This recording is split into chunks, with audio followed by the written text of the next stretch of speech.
Saudara, polisi melibatkan ahli psikologi forensik untuk memeriksa kondisi kejiwaan dari keluarga Kalideres setelah ditemukan pesan bernada emosional sebelum kematian mereka.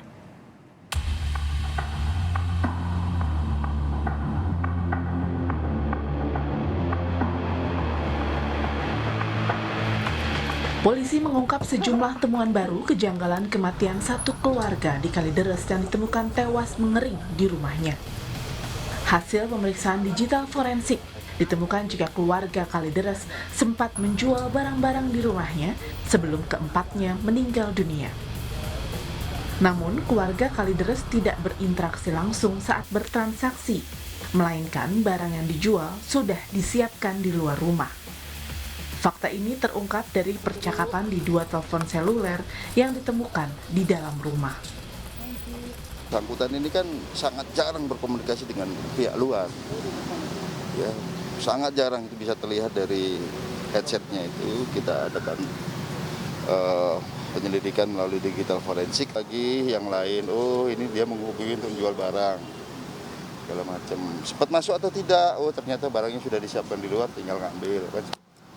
Ya, jadi ini benar-benar rekan-rekan harus pahami interkolaborasi profesi ini. Kita scientific crime investigation.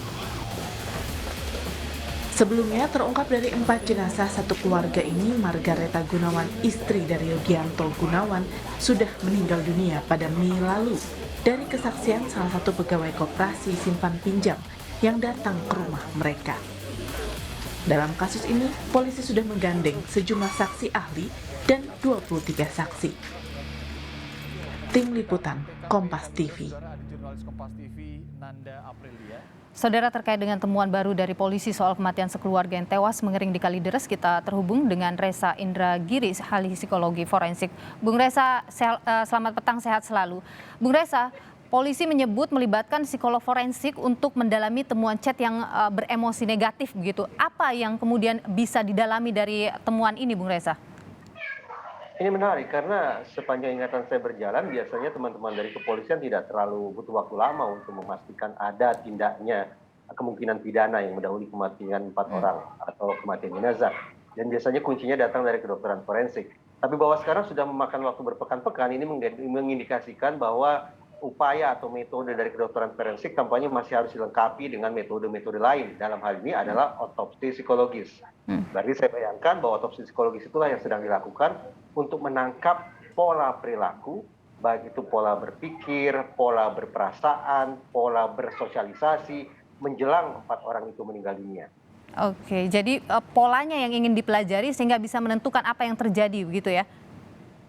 Ya, baik itu pola secara umum, yaitu trait, kita bicara tentang pola kepribadian yang sifatnya relatif menetap, ataupun kemungkinan munculnya state, yaitu indikasi perubahan kepribadian yang secara kontras berlangsung, yang berbeda dengan pola-pola kepribadian pada umumnya. Oke. Nah, baik itu trait maupun state itulah yang barangkali coba ditangkap antara lain lewat otopsi.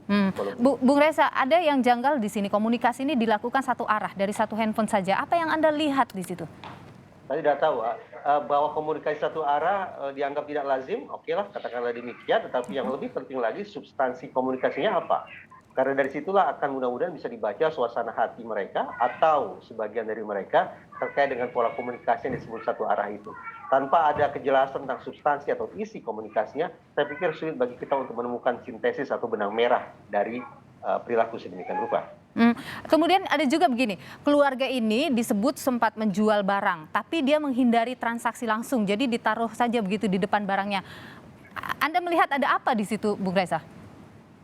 Itu penegasan sebagaimana dikatakan oleh Pak Dirkrimum bahwa pada dasarnya mereka disebut kurang intens untuk berinteraksi dengan masyarakat sekitar. Maka ketika mereka menjual atau menjajakan barang pun mereka seminimal mungkin kontak dengan orang lain. Tapi saya juga menemukan pola yang barangkali ini menjadi petunjuk tentang apa gerangan sebab 4 orang tersebut meninggal dunia. Pertama, mari kita ingat kembali bahwa berdasarkan informasi di media, ternyata kondisi dalam rumah relatif rapi. Iya. Ada tumpukan sampah, tapi tumpukan sampah itu di luar, di bagian belakang rumah.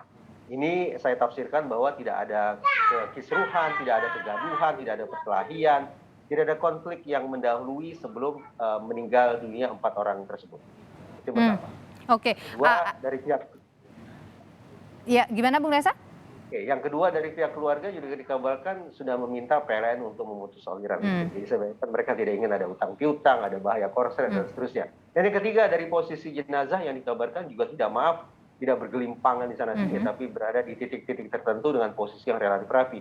Semua itu mengindikasikan bahwa boleh jadi sebagian atau seluruh orang tersebut semasa hidup memang sudah berencana untuk rest in peace, betul-betul mengakhiri hidup mereka dengan cara yang damai. Mempersiapkan diri untuk sampai pada titik ini, begitu ya Bung Reza ya? Saya bayangkan demikian. Terlebih juga ada anggota keluarga yang mengatakan bahwa mereka ingin menjemput jenazah lalu mengkremasi. Nah, saya bisa saja keliru, tapi sepemahaman saya di masyarakat atau di keyakinan yang mempraktekkan kremasi, kematian adalah sebuah proses transisi dari satu kehidupan ke format kehidupan lain.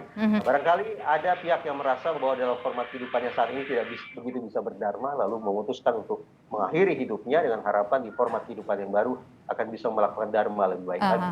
Oke, Bu Reza, ini juga hal yang aneh di sini ya. Jadi ada salah satu saksi bercerita bahwa ia sudah menemukan salah satu jenazah itu dari sejak bulan Mei. Tapi kemudian keluarga yang masih hidup ini melarang untuk menceritakannya kepada orang lain dan bilang juga akan tetap merawatnya. Ini perilaku yang seperti ini apa yang terbaca, apa yang terjadi dengan mereka, Bung Reza? Apakah di situ ada indikasi abnormalitas psikologis tertentu? Entah itu halusinasi dan sejenisnya, itu juga menjadi hal penting yang perlu dijawab lewat otopsi psikologis.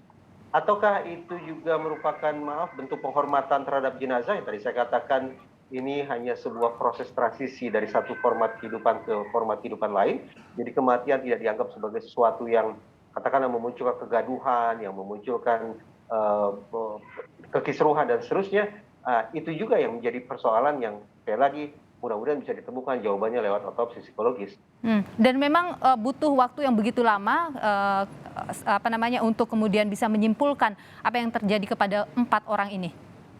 Otopsi psikologis jelas tak lain tak bukan adalah mengandalkan data sekunder. Karena 4 orang sudah meninggal dunia, praktis data primer sangat sulit untuk didapat. Yang bisa diperoleh adalah data sekunder, baik itu komunikasi elektronik atau mungkin informasi dari tetangga, dari keluarga, catatan harian, atau bahkan catatan terakhir sebelum mereka mengakhiri hidup misalnya, itulah data-data sekunder yang harus didapat. Nah persoalannya, semakin sedikit data sekunder yang bisa diperoleh, maka semakin sulit pula gambaran atau potret atau profil psikologis mereka akan bisa ditangkap. Dengan ada banyaknya informasi baru yang didapatkan oleh polisi, ada chat, temuan terbaru, ada chat yang ditemukan oleh polisi. Ini bisa menjadi titik terang menurut Anda, Bung Reza. Ada sesuatu yang bisa dikuak oleh polisi dari sana yang merujuk kepada motif penyebab sampai 4 orang ini tewas tanpa diketahui oleh siapapun. Kecuali ada pesan, ada kalimat yang secara eksplisit menyebut tentang sebab musabab 4 orang itu meninggal dunia, maka praktis otopsi psikologis berhasil. Tetapi ketika seluruh data yang diperoleh sebatas memberikan petunjuk atau indikasi, maka menurut saya ini belum sungguh-sungguh mencapai titik yang definitif tentang penyebab mereka meninggal dunia. Apakah akibat perbuatan pidana atau bukan akibat perbuatan pidana. Oleh karena itu, menurut saya justru otoritas yang memegang peranan paling vital adalah kedokteran forensik. Begitu bisa dipastikan apakah ini meninggal akibat faktor alami, natural, ataukah kecelakaan, accident, ataukah bunuh diri, suicide, ataukah pembunuhan, homicide, maka mudah-mudahan langkah kerja berikutnya oleh pihak otoritas kepolisian akan bisa lebih lancar lagi. Oke, dengan temuan-temuan yang ditemukan belakangan ini, Bung Reza, psikolog forensik sudah bisa bekerja lebih cepat untuk menemukan sebab musababnya? Tentu saja harapan saya demikian. Pada prinsipnya adalah sekali lagi, semakin banyak data sekunder yang bisa diperoleh, mudah-mudahan akan semakin kuat pula sintesis atau benang merah yang disimpulkan oleh teman-teman dari psikologi forensik.